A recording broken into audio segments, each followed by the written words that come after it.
Hello everyone. I can certainly create another deeply moving story for you, set against the tumultuous backdrop of World War II. This new narrative, titled The Radio Operator's Silent Promise, transports us to the rugged cliffs of occupied Norway, immersing us in the life of a young man caught between his duty and a profound personal secret. It explores themes of family bonds, raw emotion, enduring love, and the unique sense of loneliness that war can inflict. I hope Erik's journey resonates with you as much as it does with me. The wind, a ceaseless, mournful howl, whipped around the desolate, snow-dusted cliffs of Norway, battering the small, camouflaged hut that served as my world. For me, Erik, 23 years old, my hands perpetually cold from the exposed equipment. The ceaseless static that filled my headphones was both a peculiar comfort and an agonizing torment.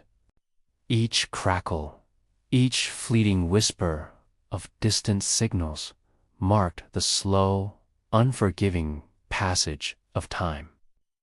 A painful testament to how profoundly my loneliness had deepened, settling like an Arctic shroud since the German occupation had suffocated our homeland. Before the war, my life in our small, coastal village had been a symphony of natural sounds. The rhythmic lapping of waves against fishing boats, the cheerful shouts of fishermen, the bright, clear laughter of my little sister, Greet. My father, a stern but kind man, taught me to navigate the treacherous fjords and to fix anything mechanical, his hands calloused but gentle. My mother, whose voice was as soft and comforting as a summer breeze, would fill our small cottage with the aroma of freshly baked bread and the sweet strains of old Norwegian folk songs. Greet, just 8 years old, with eyes as blue as the deepest fjord, and an irrepressible curiosity, would often follow me down to the docks, her tiny hand tucked securely in mine, dreaming of sailing across the vast sea. The love in our home was expressed not in grand pronouncements, but in shared labor under the vast open sky, in quiet understanding, and in the deep, unwavering certainty of our family's bond to the sea and to each other. I can still recall, with almost painful clarity, the salty temps of the sea air, the rough feel of rope in my hands, and the comforting weight of my father's arm around my shoulders as we watched the sunset paint the distant mountains. These were the priceless, cherished moments of my past, now tragically frozen and buried beneath a blanket of war. Then, without warning, the Germans arrived, a cold gray tide that washed over our unsuspecting coast. My father, a man of quiet courage, had immediately joined the local resistance, slipping into the perilous shadows of the underground network. My mother and Greet, trying to flee to the safety of a relative's remote farm, were caught in a brutal skirmish, their small boat intercepted by a German patrol. I learned of it later, a terse, cold report from a resistance courier. They were gone, swallowed by the unforgiving sea, leaving me utterly alone, a solitary figure adrift in a vast, hostile land. The vibrant tapestry of our family life had been brutally ripped apart, leaving gaping, aching voids that no amount of courage or radio signals could ever hope to fill. I clung to my duty, transforming my grief into a relentless focus. My skill as a radio operator, honed by years of tinkering with shortwave frequencies, became my anchor, my only refuge.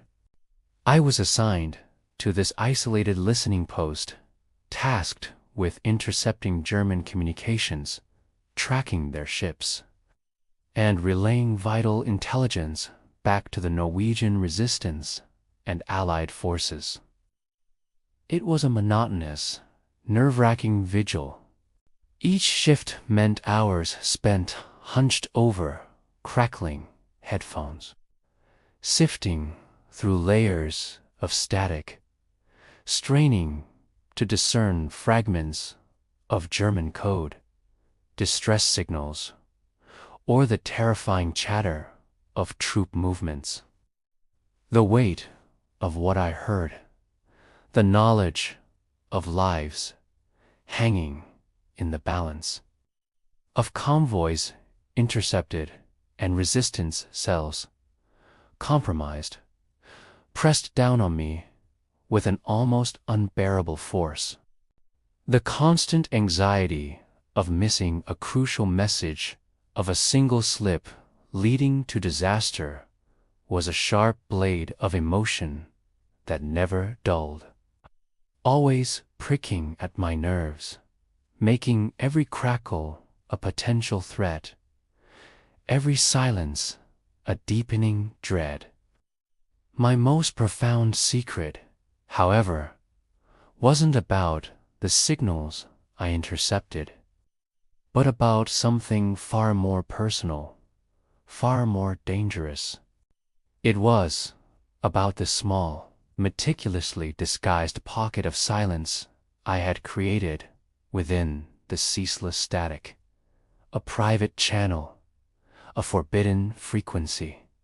Here, using a rudimentary, homemade device, I would occasionally send out a silent, coded burst of my own, a desperate prayer, an unheard message. And sometimes, impossibly, a reply would come, a fleeting echo. It was from Anna, a fellow radio operator, whose signals I'd occasionally intercepted during training exercises before the war. She was now part of a resistance cell, working from an even more isolated outpost far to the north.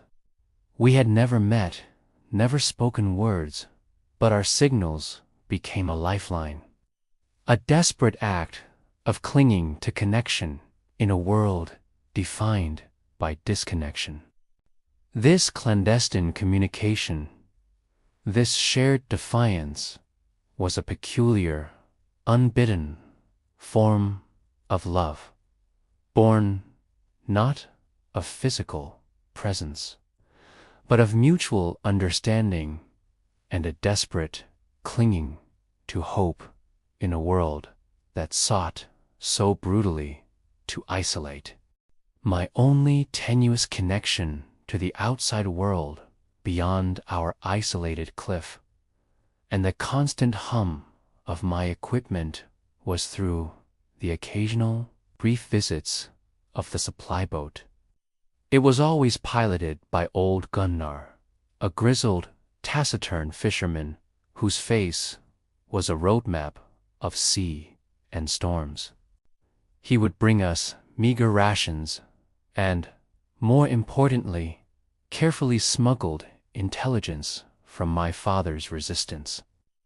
CELL, coded messages written on thin, almost transparent paper. Gunnar never spoke much, but his quiet efficiency and the shared burden of our dangerous work forged an unspoken bond. Sometimes he'd just linger, sipping his bitter coffee. His presence, a quiet comfort in the vast loneliness that enveloped me. His gruff manner and seemingly simple questions hid a heart of pure gold, and his unspoken understanding of my immense burden was a profound balm to my frayed nerves. A quiet acknowledgement that I was not entirely alone in this fight. This shared, dangerous collaboration, forged in whispers and desperate acts of kindness, was a peculiar, unbidden form of love.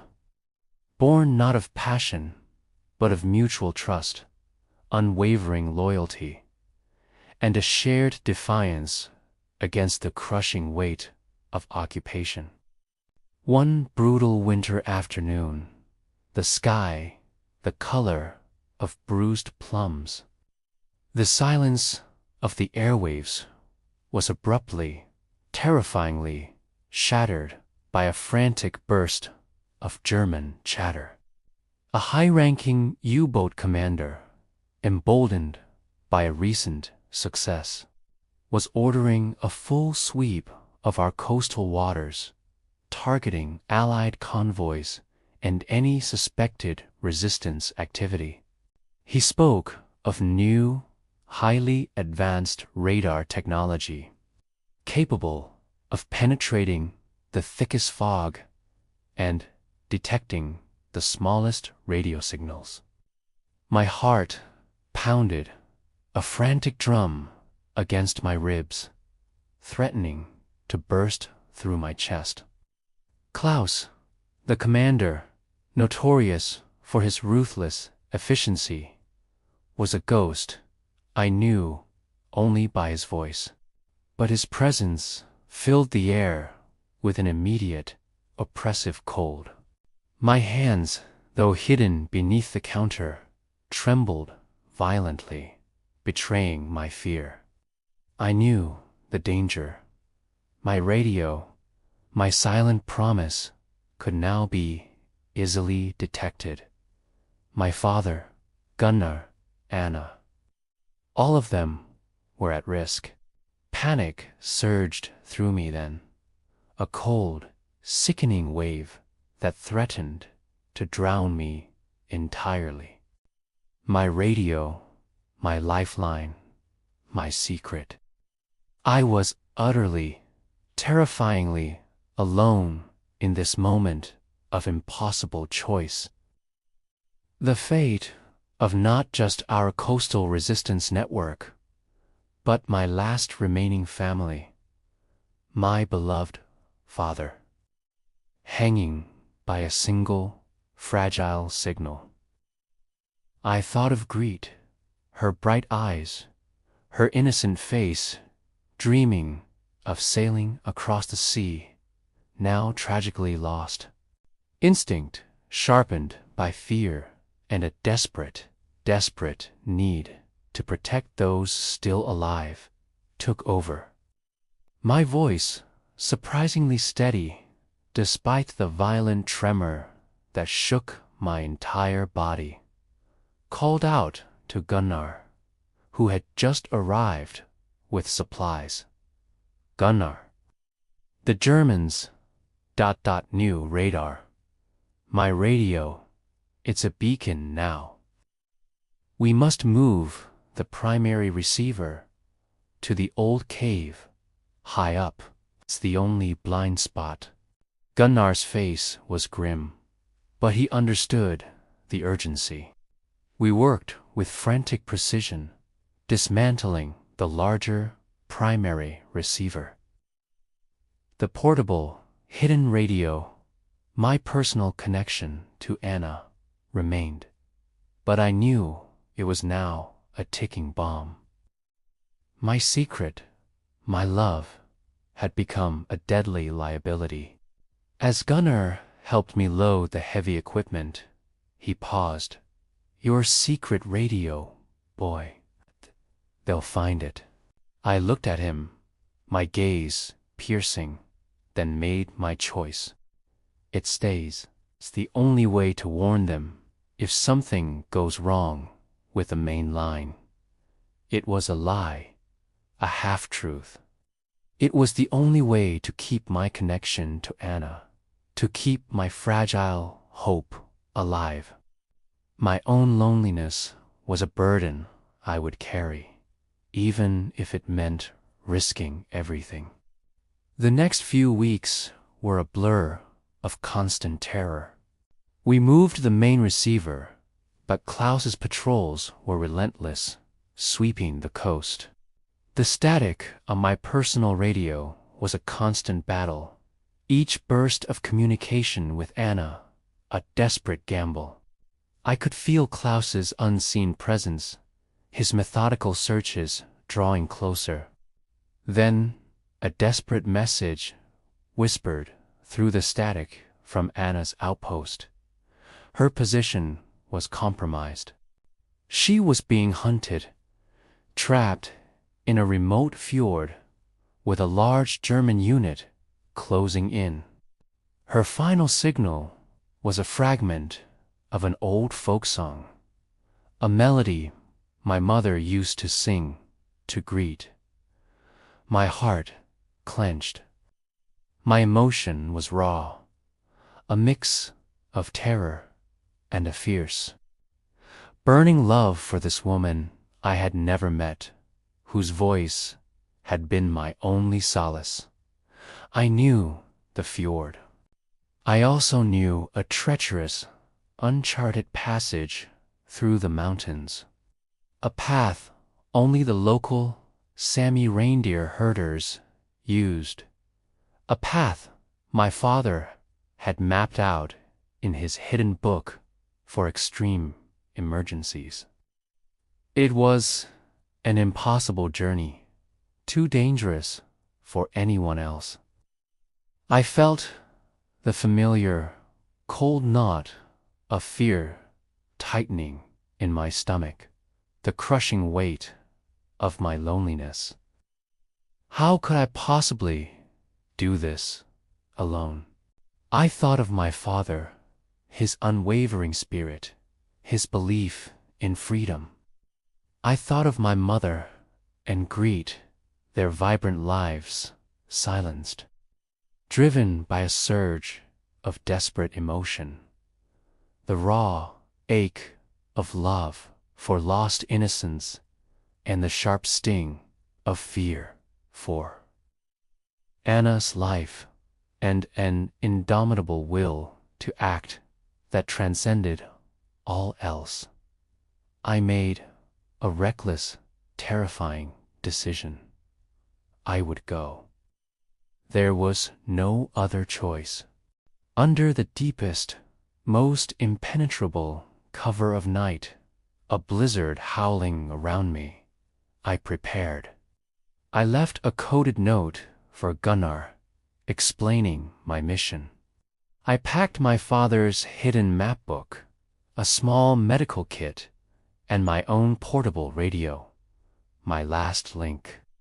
I slipped out of the hut, moving like a phantom through the blizzard, navigating by instinct and the faint, almost psychic connection to Anna's desperate signals. The journey through the frozen mountains was harrowing, a descent into pure, white hell.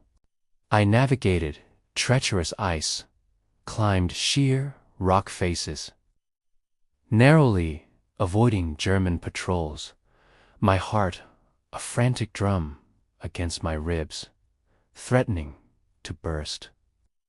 The cold, empty miles stretched before me, each one a testament to my isolation, to the sheer, terrifying scale of my task. As dawn approached, a thin, icy light creeping tentatively over the snow-covered peaks. Exhausted and trembling from the bitter cold and pervasive fear, I finally reached the fjord. I found Anna huddled in a small, snow-covered crevice, injured and half-frozen, but miraculously alive. As I tended to her, carefully administering first aid, the sounds of German search parties grew closer, their voices echoing through the fjord. We were trapped. Then, a voice, surprisingly close, cutting through the blizzard. It was Klaus. His boots crunched on the snow nearby. He spotted us. My breath hitched in my throat, a silent gasp of terror, my heart plummeting. This was the end, I thought. All of it. Instead, his gaze fell, not on me, but on the small, portable radio I held. He knew what it was. He simply nodded towards a less guarded escape route, a narrow, almost invisible path leading up a steep, icy incline. A path only a few would know. He said nothing, his face impassive, revealing nothing of his inner turmoil.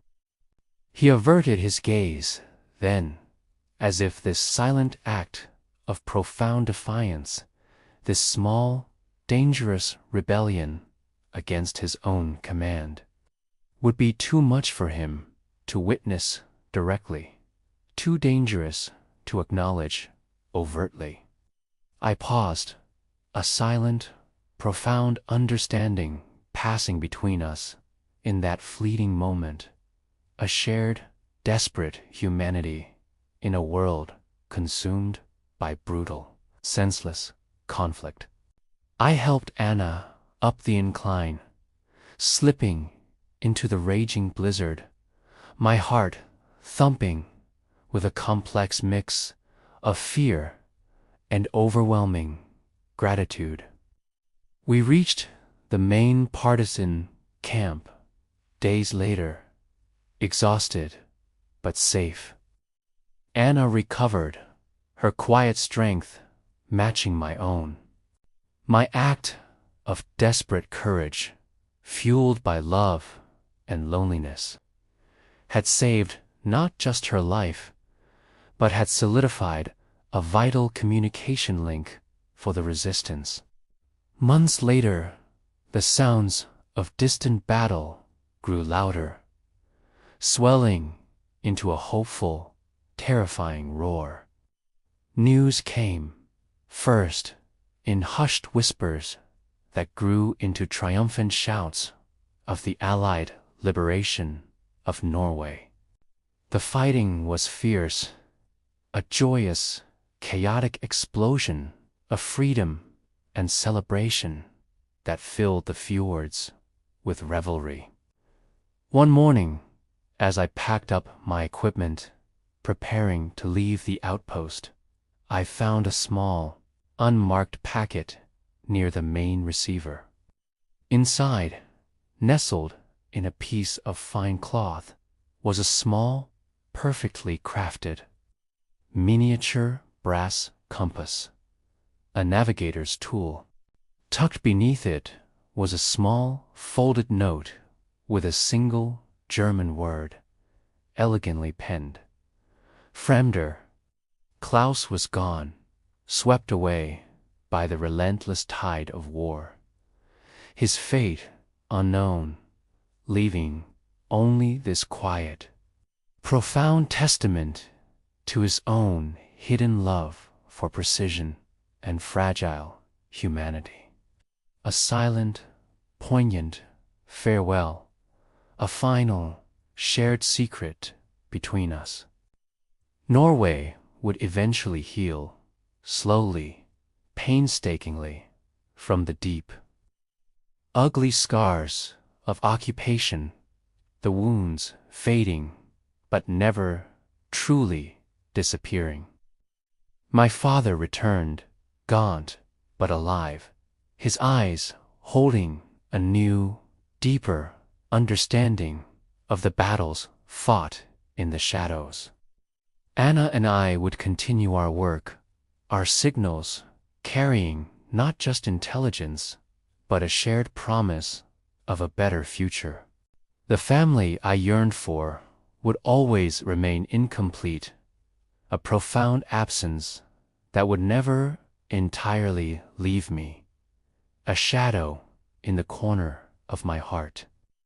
But the spirit of resistance, nurtured in the quiet hum of my radio, would bloom anew, stronger than ever. I would never forget the suffocating loneliness I had carried, the raw, visceral emotion of my constant fear. The profound love that had driven me through the darkest hours, and the silent, utterly unexpected compassion of a stranger on the other side of the conflict. Our wind-swept outpost, once just a desolate hut, would forever stand as a silent witness to a courage born of desperation, and precious secrets kept safe through the darkest of times, its quiet airwaves now echoing not just with static, but with the vibrant, enduring truth of hope forever free.